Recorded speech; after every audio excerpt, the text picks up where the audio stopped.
Hello and welcome to the S Word Live. My name is Renee Rebar, sales strategist, TEDx speaker, and author. And my goal today is to help you make selling for yourself simple and fun.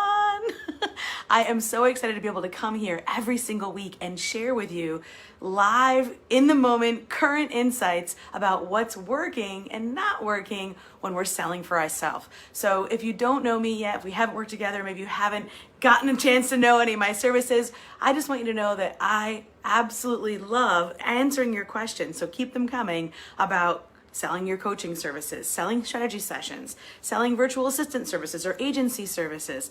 Those business owners, those women specifically out there that are experts in their field, that are looking to consult and sell for themselves, that is the person who should be listening to this. So today I want to talk about not doing it alone. So as you can see, maybe you can't, I am using a filter because I can't always do my makeup alone.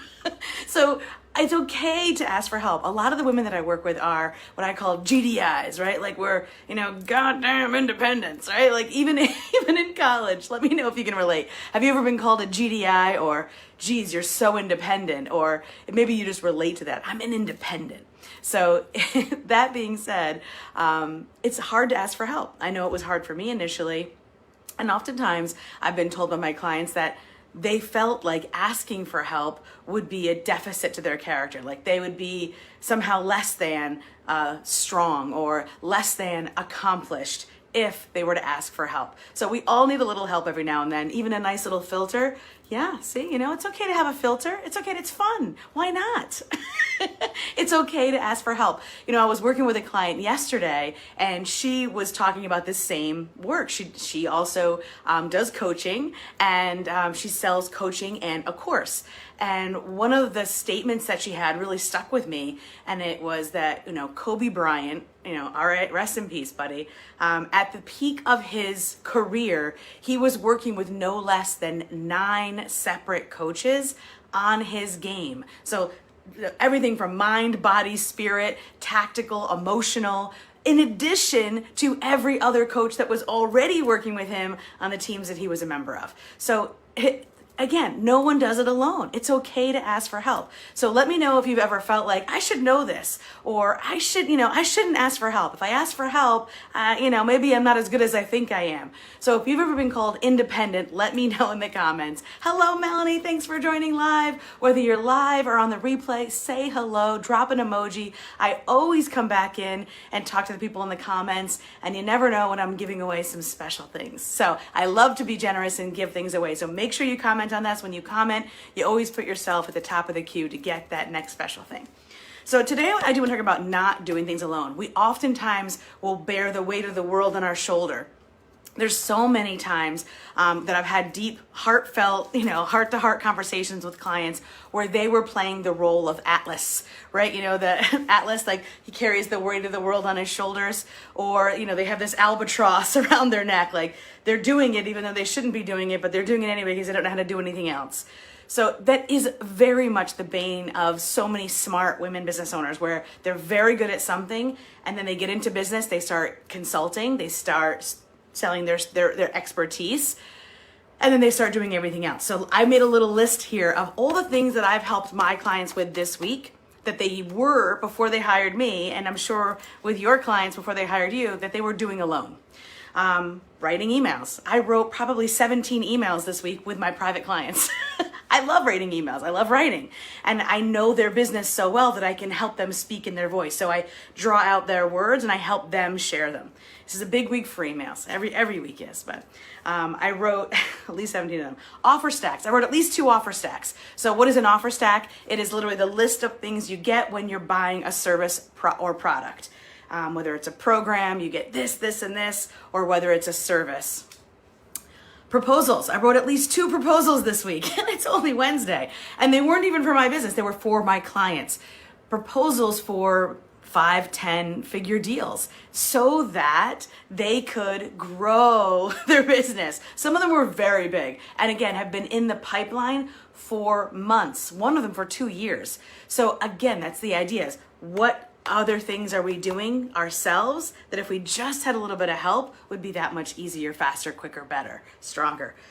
Renewal contracts. I wrote 2 new renewal contracts this week for another client. She has these 2, she's an agency owner. She's got 2 amazing clients right now that are some of her biggest clients, and their contracts are coming to the end at the end of the fiscal year. And so she's writing renewal contracts. It's a big deal for her, creating the progress report, putting it into graph form, collecting the data, analyzing it, proposing new opportunities, and then suggesting a new contract, of course, for more money. Sales pages. I wrote another sales page this week for a client, with a client. Again, that's part of the one-on-one work that I do with them, is pulling out what they're doing, how they're doing it, and proposing it in such a way so that the masses can understand, right? And see their value. Naming signature processes. Oh, I love doing this part. So many people get stuck with naming things. So naming signature processes. Has anybody ever gotten stuck naming things? Let me know how you feel about naming your own stuff. I've got something for you if you do. Oh my gosh, I just finished a 5-week live program that I ran called Leverage Like a Mother, and it is amazing. It's something I've been teaching my clients for years, and it helps them take one tiny little micro video and syndicate it across platforms so they become omnipresent to their ideal clients. It's really awesome, especially when someone who's been working so hard at serving her clients, she hasn't spent a lot of time on her own marketing. To see the results that she's getting so fast, because people are finally seeing her, and this is organic, so it's really awesome. So that means it doesn't cost any extra. So that's just a list that I made off the top of my head right before I came on today. So if you're writing emails, writing your own offer stacks, writing your own proposals, writing your own renewal contracts and sales pages and your signature processes and your own trying to syndicate all your own content and write it all, it's not fair to you. It's not fair to you. No one can do it all by themselves. Like I said, I used an example of Kobe Bryant earlier. Another friend of mine, she was starting to work out and trying to get healthy, and so she got this app, and the app I think is run by Chris Helmsworth, and he's like, no less than 12 people every day are in charge of his physical and emotional performance. Right? One person has 12 handlers. So mind, body, spirit, again. So if he's not doing it alone, why should you have to? Are you superhuman? No. Although you seem it.